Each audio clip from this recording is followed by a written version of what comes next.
Audio book पुस्तक नींव का पत्थर। लेखक पंडित रतन चंद भारे। स्वर कृणाल शाह। अध्याय 7वां। राष्ट्रीय स्वतंत्रता और वस्तु स्वातंत्र्य। समता श्री प्रवचनार्थ आसन पर बैठी थी कि उनकी नज़र सामने बैठे समधी स्वतंत्र कुमार और जमाई गणतंत्र कुमार पर जा पड़ी। महिला कक्ष में ज्योत्सना भी बैठी थी। उन्हें प्रवचन में आया देखकर समताश्री मन ही मन प्रसन्न होते हुए उनका परिचय कराने हेतु हंसते हुए कहा, स्वतंत्रता प्रेमियों को 15 अगस्त और 26 जनवरी को आज़ादी के दिन इतने महत्वपूर्ण हो गए हैं कि उन दिनों में जन्मे सहस्त्रों शिशुओं के नाम भी स्वतंत्र कुमार और गणतंत्र कुमार रखे गए हैं, जिसके प्रमाण के रूप में हमारे सामने स्वतंत्र कुमार और गणतंत्र कुमार दोनों बैठे हैं। ऐसे स्वतंत्रता प्रेमी परिवार के महानुभव श्री स्वतंत्र कुमार और ची गणतंत्र कुमार आज धर्म सभा में पधारे हैं। हम उनका स्वागत करते हैं और प्रतिदिन पधारने के लिए आमंत्रित करते हैं। संयोग से बेटी ज्योत्सना के ससुर और पति का जन्मदिन भी 15 अगस्त और 26 जनवरी है। इसी कारण उसके ससुर का नाम श्री स्वतंत्र कुमार और पति का नाम ची गणतंत्र कुमार रखा गया होगा। अपनी बात को आगे बढ़ाते हुए समताश्री ने कहा, यद्यपि प्रजातंत्रीय प्रणाली के संदर्भ में स्वतंत्रता हमारा जन्मसिद्ध अधिकार है, यह नारा अति उत्तम है। इस नारे ने ही सैकड़ों वर्षों से परदेशियों की पराधीनता में जकड़ी जनता के कानों में जागरण का मंत्र फूंक कर उसे पराधीनता से मुक्त कराया है।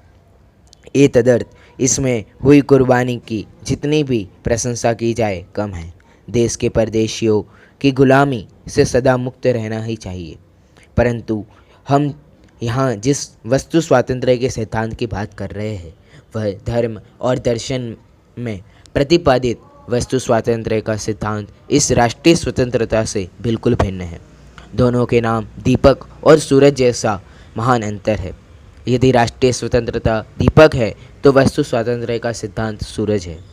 वस्तुतः राष्ट्रीय स्वतंत्रता का उस आध्यात्मिक वस्तु स्वातंत्र्य के सिद्धांत से कोई संबंध नहीं है, क्योंकि यह राष्ट्रीय स्वतंत्रता तो केवल मानव समाज तक ही सीमित है, वह भी मात्र विदेशी शासन प्रशासन एवं भारतीय राजतंत्रीय और जागीरदारी जमींदारी प्रथा से आज़ाद कराने तक ही सीमित है।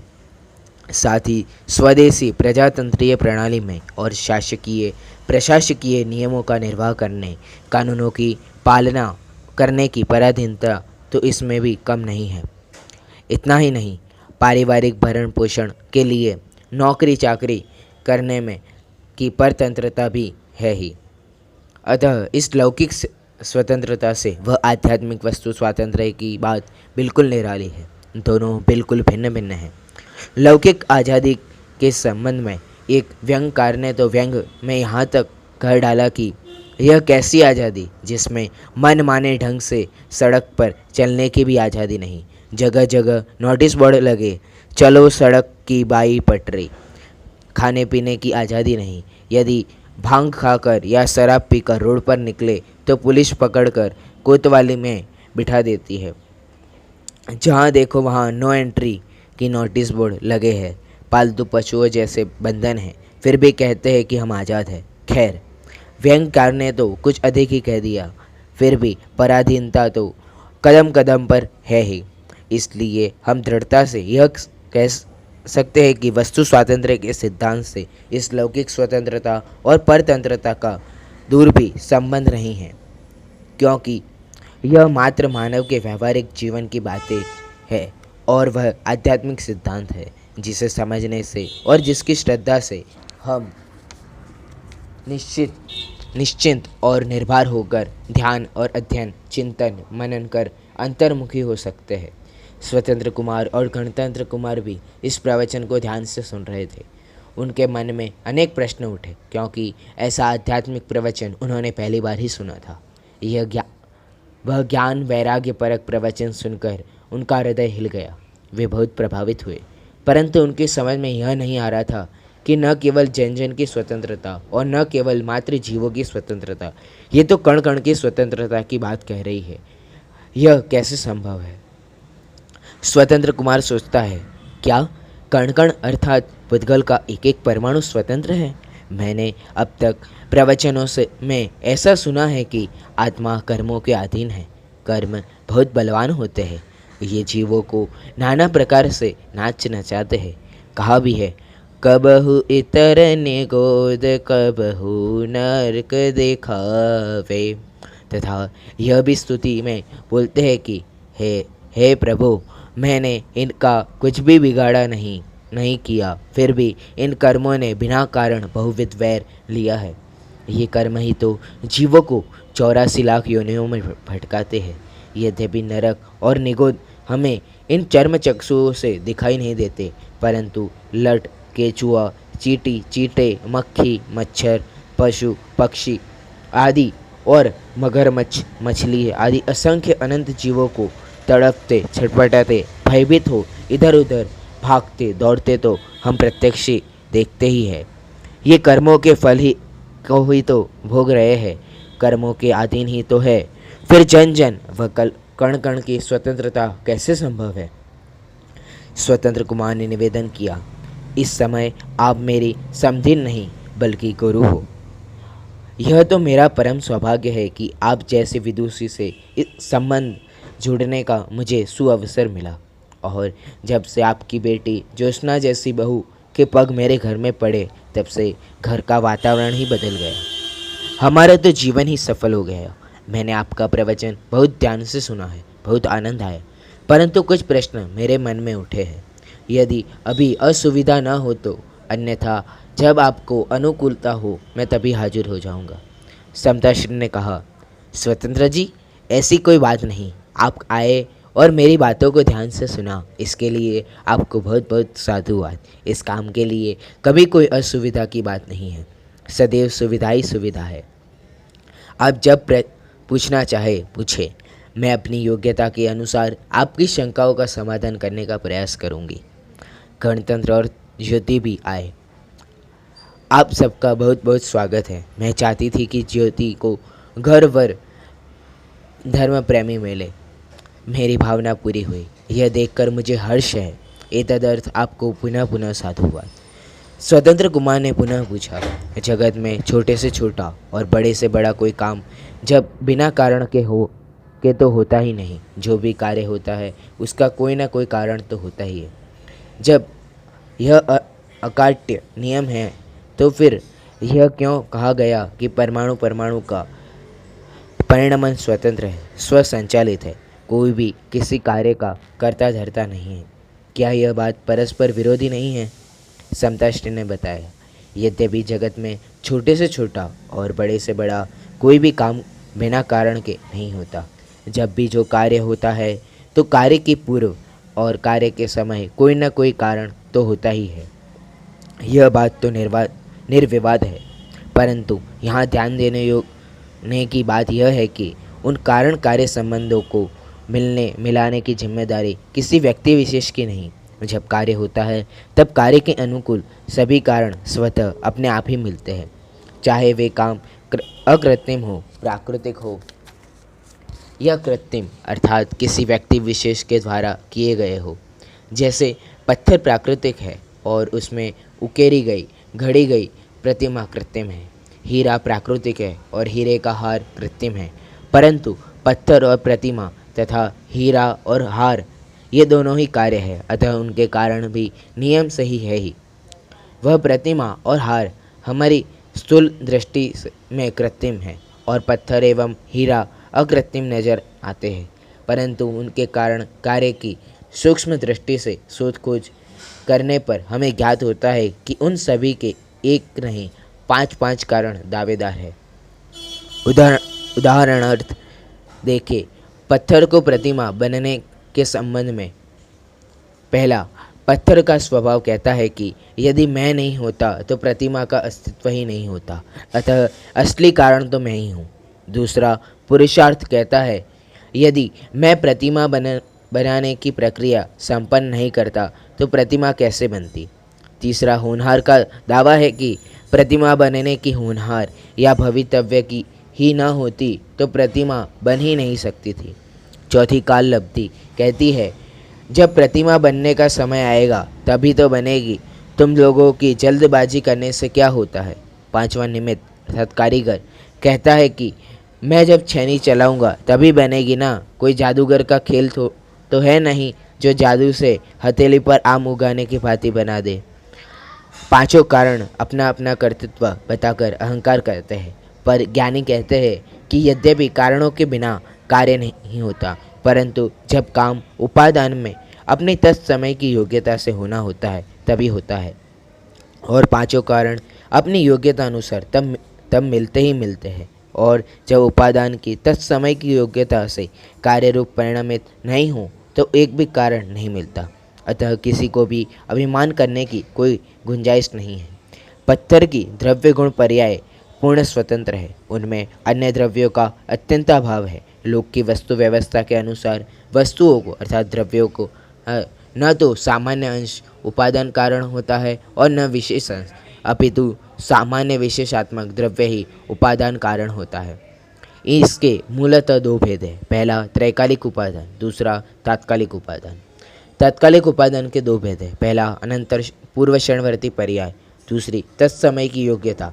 तत्समय की योग्यता ही कार्य का असली कारण है।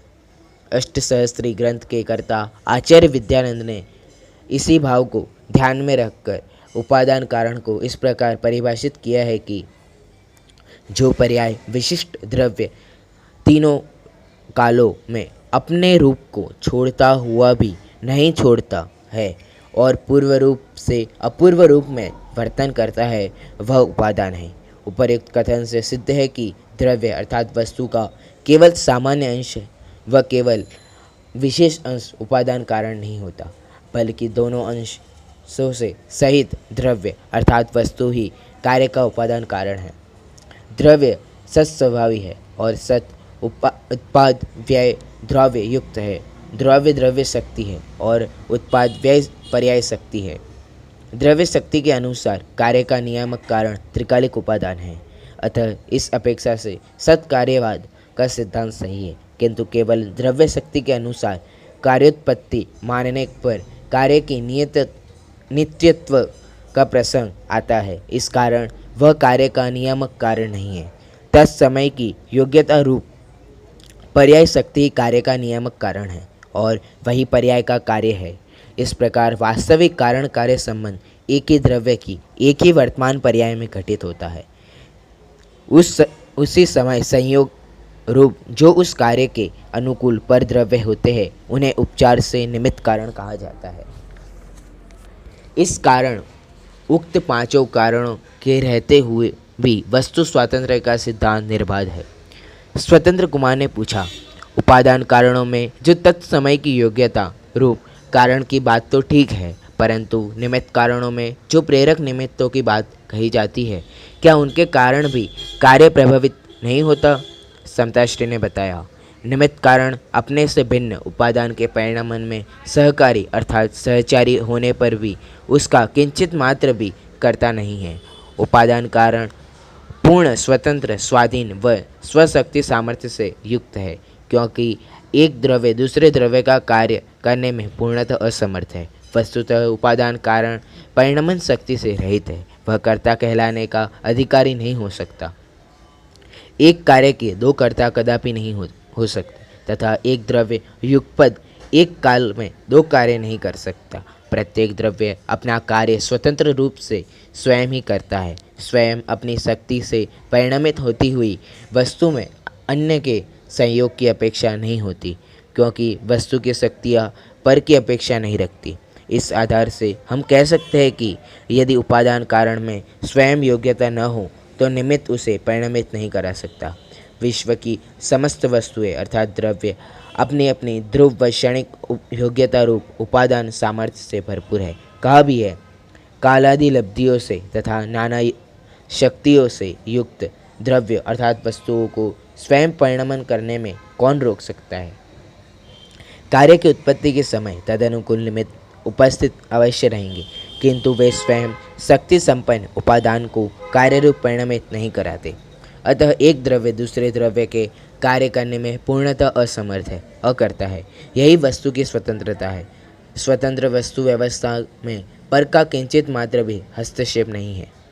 गणतंत्र ने पूछा, निमित्तों को कर्ता मानने में से क्या क्या हानियां हैं? उत्तर, पहला, निमित्तों को कर्ता मानने से उनके प्रति राग द्वेष की उत्पत्ति होती है। दूसरा, यदि धर्म द्रव्य को गति का कर्ता माना जाए तो निष्क्रिय आकाश द्रव्य को भी गमन का प्रसंग प्राप्त होगा, जो कि वस्तु स्वरूप के विरुद्ध है।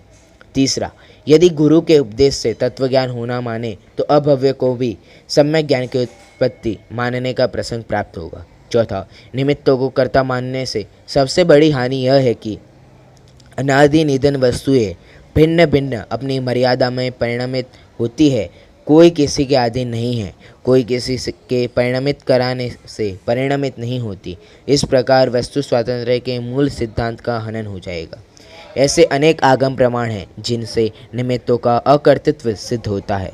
पहला, तीर्थंकर ऋषभदेव जैसे समर्थ निमित्त की उपस्थिति से भी मारीची के भाव में उपादान की योग्यता न होने से भगवान महावीर के जीव का कल्याण नहीं हुआ, तथा महावीर स्वामी के 10 भव पूर्व जब सिंह की पर्याय में उनके उपादान में सम्यक दर्शन रूप कार्य के होने की योग्यता आ गई तो निमित्त तो बिना बुलाए आकाश से उतर आए। दूसरा, तीर्थंकर भगवान महावीर जैसे समर्थ निमित्त के होते हुए मंखली गोसाल का कल्याण नहीं हुआ था। 62 दिन तक भगवान महावीर की दिव्य ध्वनि की प्रतीक्षा करने के बावजूद भी जब दिव्य ध्वनि खिरने का काल आया तब वह क्रोधित होकर वहाँ से चला गया। तीसरा, नरकों में वेदना व जाति स्मरण को भी सम्यक दर्शन का निमित्त कह दिया है। इससे सिद्ध होता है कि निमित्त करता नहीं है, क्योंकि वेदना तो सबको होती है, फिर सम्यक दर्शन सबको क्यों नहीं होता। चौथा, केवले का पाद मूल तो बहुतों को मिला पर सबको शायिक सम्यक्त्व नहीं हुआ। पांचवा, शील के प्रभाव से यदि अग्नि का जल हो जाने का नियम हो तो पांडवों को शील की क्या कमी थी? उनके तो 18,000 प्रकार का शील था, फिर भी वे क्यों जल गए? उनके हाथ पैरों में पहनाए गए धकते लोहे के कंडे ठंडे क्यों नहीं हो गए? स्वतंत्र जी ने पूछा, निमित्तों में कर्तापन के भ्रम होने के क्या क्या कारण हैं? समताश्री ने कहा, भ्रम उत्पन्न होने का मूल कारण तो कर्ता कर्म संबंधी भूल ही है। इसके अतिरिक्त पहला, निमित्त कारणों का कार्य के अनुकूल होना। दूसरा, निमित्तों की अनिवार्य उपस्थिति। तीसरा, निमित्तों का कार्य के सन्निकट होना। चौथा, आगम में निमित्त प्रदान कथनों की बहुलता। पांचवा, निमित्त नैमित्तिक संबंधों की घनिष्ठता। छठवां, कृतज्ञता ज्ञापन की प्रवृत्ति। सातवां, प्रेरक निमित्तों की अहम भावना। आठवां, अनादिकालीन पर पदार्थों में कर्तृत्व बुद्धि आदि भी भ्रम उत्पन्न करते हैं। नौवां, जो निमित्त उपादान के पूर्वचर उत्तरचर और सहचर होते हैं उन निमित्तों में भी सहज ही कर्तापन का भ्रम हो जाता है। ज्योत्सना ने कहा, निमित्तों में कर्तापन के भ्रम को मिटने का मुख्य उपाय क्या है? समताश्री ने कहा, भ्रम से उत्पन्न हुई पर पदार्थों में कर्तृत्व बुद्धि को मिटने का उपाय भ्रम को दूर करना ही है, जो जिनागम में प्रतिपादित निमित्तों के अकर्तृत्व के सिद्धांत को भली भांति समझने एवं उसमें श्रद्धावान होने से ही दूर हो सकता है। ये तदर्थ जिनागम का अध्ययन मनन चिंतन करना आवश्यक है। जिनागम में चारों अनुयोगों में इस प्रकार के उदाहरण उपलब्ध है जिनसे निमित्तों का अकर्तृत्व सिद्ध होता है और भली भांति स्पष्ट हो जाता है कि पर द्रव्य रूप निमित्त आत्मद्रव्य के परिणमन रूप कार्य में सर्वथा अकर्ता है। वे आत्मा को सुख दुख जीवन मरण आदि में कुछ भी संयोग असहयोग नहीं कर सकते। जिन्होंने अपने विवेक से मन मस्तिष्क को खुला रखकर आगम चक्षुओं से वस्तु स्वरूप को निरखा परखा है, वे उपर्युक्त भ्रमोत्पादक कारणों के विद्यमान रहते हुए भी भ्रमित नहीं होते। उन्हें शीघ्र सन्मार्ग मिल जाता है। आचार्य अमृतचंद्र प्रवचन सार गाथा 87 की टीका में लिखते हैं कि जीव के किए हुए रागादि परिणामों का निमित्त पाकर नवीन नवीन अन्य पुद्गल स्कंद स्वयमेव ज्ञानावर्णादि कर्मरूप परिणमित हो जाते हैं। जीव इन्हें कर्मरूप परिणमित नहीं करता। तात्पर्य यह है कि जीव की तत्समय की योग्यता रूप उपादान कारण सही कार्य होता है, क्योंकि द्रव्य या पदार्थ स्वयं परिणमन स्वभावी है। उनमें उन्हें अपने परिणमन में परद्रव्य रूप निमित्तों की अपेक्षा नहीं होती। इस प्रकार प्रवचनोपरांत स्वतंत्र कुमार, गणतंत्र कुमार और ज्योत्सना के शंका समाधान की के साथ सभा विसर्जित हुई।